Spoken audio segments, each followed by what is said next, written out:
আচ্ছা দেখো, father self by আর কে নারায়ণ। তো আর কে নারায়ণ নিয়ে ফার্স্ট একটু ডিসকাস করা যাক। আর কে নারায়ণ নামটা অফকোর্স তোমাদের দেখবে ফ্যামিলিয়ার।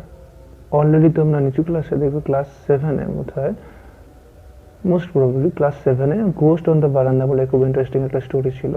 ওকে, সো দেখবে ফিউচারেও তোমরা হায়ার যখন ক্লাসে পড়বে, ক্লাস 11-এ ওনার একটা স্টোরি আছে লীলাস ফ্রেন্ড বলে।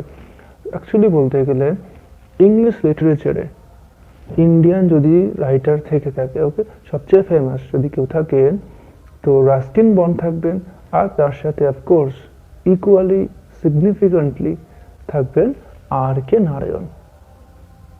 তো তারই মালগুড়ি ডেজ বলে একটা কালেকশন অফ স্টোরিজ ছিল, কালেকশন অফ শর্ট স্টোরিজ, ছোট গল্পের একটা কালেকশন। ওকে, সেই কালেকশনেরই একটা গল্প হচ্ছে আমাদের আজকের স্টোরি, ফাদার্স হেল্প। চলো আজকে ইউনিট 1টা স্টার্ট করি। এইবার স্টোরিটা নিয়ে একটুখানি ডিসকাস করি। Story father's help. Okay, father তার সানকে কিভাবে হেল্প করলো, এইটা নিয়ে আমাদের স্টোরি। এখানে মেন ক্যারেক্টার হচ্ছে স্বামী। হি ইজ এ নটি বয়। ওকে, একটা naughty boy. He doesn't like to go to school. Okay, স্কুলে যেতে সে পছন্দ করে না, সেরকম একটা ছেলে। তো সে ওই স্কুল অ্যাভয়েড করার জন্য কি কি প্ল্যানিং বানালো, আর তার কি কনসিকোয়েন্সেস হলো, তার রেজাল্ট কি হলো। সে যে প্ল্যানগুলো বানালো স্কুল কামাই করার, তার রেজাল্ট কি ঠিকঠাক হলো নাকি উল্টো হয়ে গেল, এই নিয়ে আমাদের আজকে story.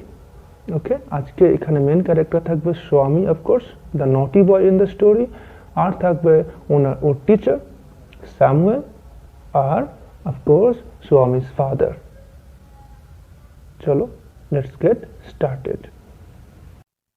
Lying in bed, Swami realized with a shudder that it was Monday morning. দেখো, ফার্স্টে একটা ING type word. Okay, lying in bed.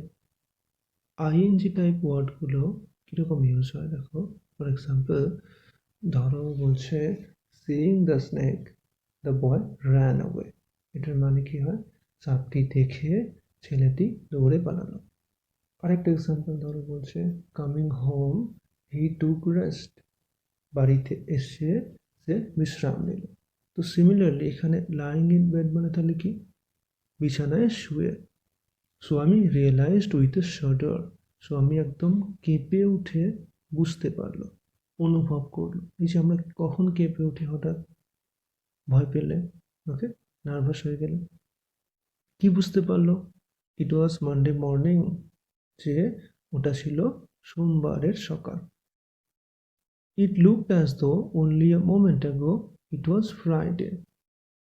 তার মনে হয়েছিল যে এইমাত্র একটু আগেই, এক মুহূর্ত আগেই ফ্রাইডে ছিল। দেখো, অ্যাজ দো কথাটা, অ্যাজ দো মানে কি? যেন। তার মনে হয়েছিল যেন এই এক মুহূর্ত আগেই ফ্রাইডে ছিল।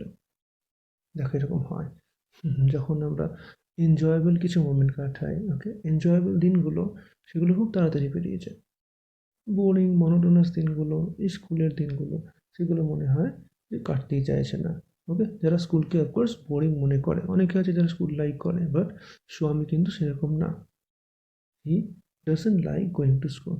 ওকে, তাই তার কি মনে হয়েছে যে, দেখো ওদের কি থাকে, স্যাটারডে আর সানডে অফ থাকে। তো স্যাটারডে সানডে অফ, ছুটির দিন থাকে, মজা করে বেরিয়েছে, এনজয় করে বেরিয়েছে, কোথা দিয়ে টাইম চলে গেছে বুঝতে পারেনি। তাই কি বলছে? Already Monday was here. এর মধ্যেই মানডে এসে গেছে, সোমবার এসে গেছে। He hoped he didn't have to go to school. সে আশা করেছিল যে তাকে স্কুলে যাতে না যেতে হয়। দেখো, ওই যে বললাম স্বামী এরকমই টাইপের ছেলে। He doesn't like going to school, he likes staying home.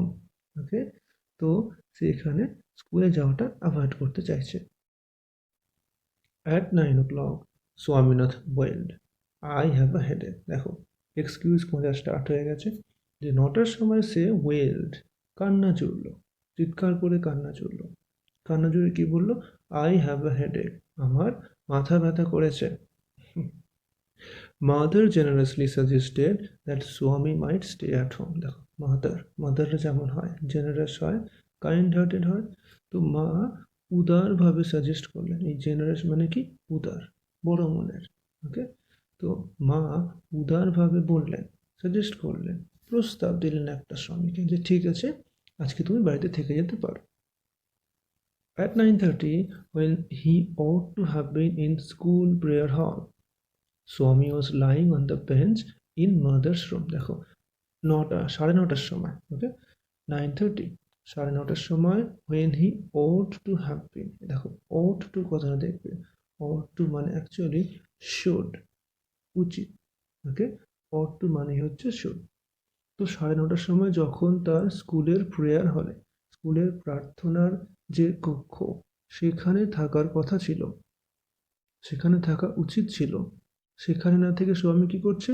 He was lying on the bench in mother's room, মায়ের ঘরের বেঞ্চের উপর শুয়ে আছে, অলসভাবে শুয়ে আছে।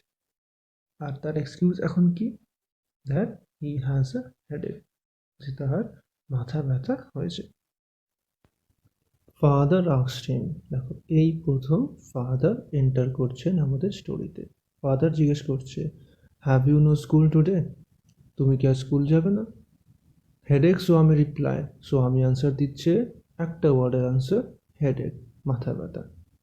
Nonsense, dress up and go, বাবা কি বলছেন? বাবা রেগে গেছেন, রেগে গিয়ে বলছেন ননসেন্স, বাজে কথা, ড্রেস আপ, পোশাক পরো আর যাও। হেডেক, স্বামী আবার একই আনসার, হেডেক।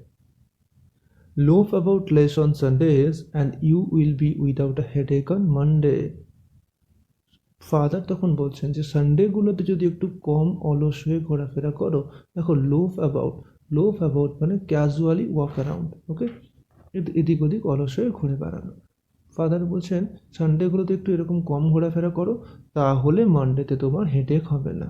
একদম স্ট্রেট ফরওয়ার্ড। এখানে আমরা দেখছি ফাদার কিন্তু একটু স্ট্রিক্ট, ওকে, আমরা স্টোরির ইন্ট্রোডাকশনও দেখেছিলাম, he is a strict father.